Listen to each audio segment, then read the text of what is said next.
I am a homosexual. So I want to impress them, and I'm like, so I do stand-up comedy, and they're like, great, I'd love to see a video of that. And I immediately freeze because I didn't realize I was talking myself into a corner where they would then see me doing stand-up comedy, and it would kill any sexual interest they might have had in me. So my future roommate Nate is here tonight. Very sweet of him to come.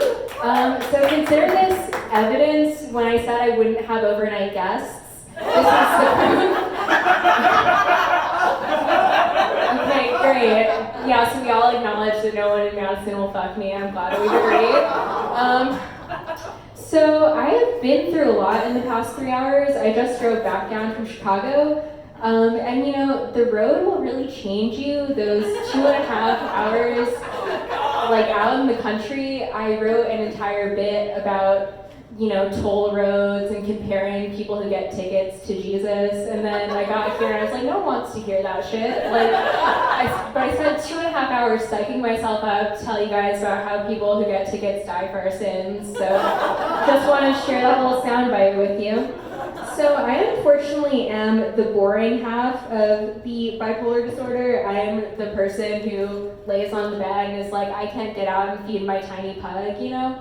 I'm glad to be representing the other end of the spectrum, so you know we exist. I have a problem with the way we talk about depression in this country, though. You know, everyone's like, oh, so you have trouble doing tasks, you lose touch with your friends, you don't fold your laundry. And I think that we should be able to open the DSM and see just got a significant haircut in there, you know? The problem is thank you. So I see that some of you have also gotten significant haircuts this year. The problem is I have short hair, so what would be considered a cry for help from anyone else is just like, oh, Charlotte's keeping it neat, like she's doing her and staying tidy. The only thing I could do that would really be extreme enough to get people to take notice would be shave my head, but then I would just look so hot that no one would comment, you know, they'd all just be like stunned by my beauty all the time. So part of the reason I haven't been here in the past few months was the depression, obviously, and the other reason was that I did something cool and exciting, which I don't normally do, and I went to New York City for Pride. Thank you, and I had a really interesting experience there. So, you know how everyone always says that Pride is this like wild fuck fest where you can just like make out with anyone in the street and it's gonna be like horny, great, amazing. I had the experience of staying with a friend in her apartment in Brooklyn. She has 2 roommates. One roommate in Utah visiting her parents. Tuesday night, my friend turns to me, she says, listen Charlotte, my roommate Amanda is going to be staying with her boyfriend tonight, and I am going to be staying with a friend tonight. So you're going to have the apartment all to yourself. And I was like, great, this is my Sex and the City moment. I'm going to take a bath, I'm going to be luxurious. And so we were on the train for a while, and you know, I turned to her and I said, so, you know, listen, Ivy, her name's Ivy. I was like, listen, Ivy, so what are you doing at your friend's house? And she was quiet for a minute, and she said, so, you know, my boyfriend and I have an open relationship. And then it hit me. I was alone in this amazing Brooklyn apartment by myself because I was the only one not getting laid that night. So I was just sitting in the bath being like, this is my Sex and the City moment. You know, it's all happening right now. So as if the total glamour of that wasn't enough, I went to Boston afterwards to visit a friend. You know, we all have a friend who lives in hell.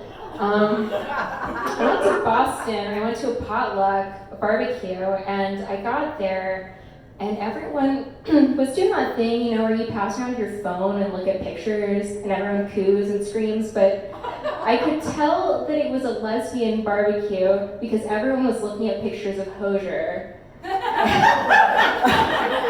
And just going, oh my god, his hair looks so amazing. Is he wearing a scarf? I love that for him.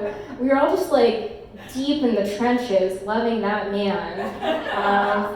Okay, so I got the light, so I'm going to close with one last joke. So I've been working on my gender lately. I've been thinking about it. Wish Hal was here to talk about it. So I think I've hit the point where I'm like, not really a man, not really a woman. I did put they, them as my pronouns for the first time ever, thank you. So I was talking to a friend and I was like, listen, when I think about my gender, when I think about the future, I don't really see myself as like a mom or a dad. I'm just like a parent. And they were like, I also don't see you as a mom or dad. You'd be terrible at having children. So they just never let me live, and that's what friends are for, I guess.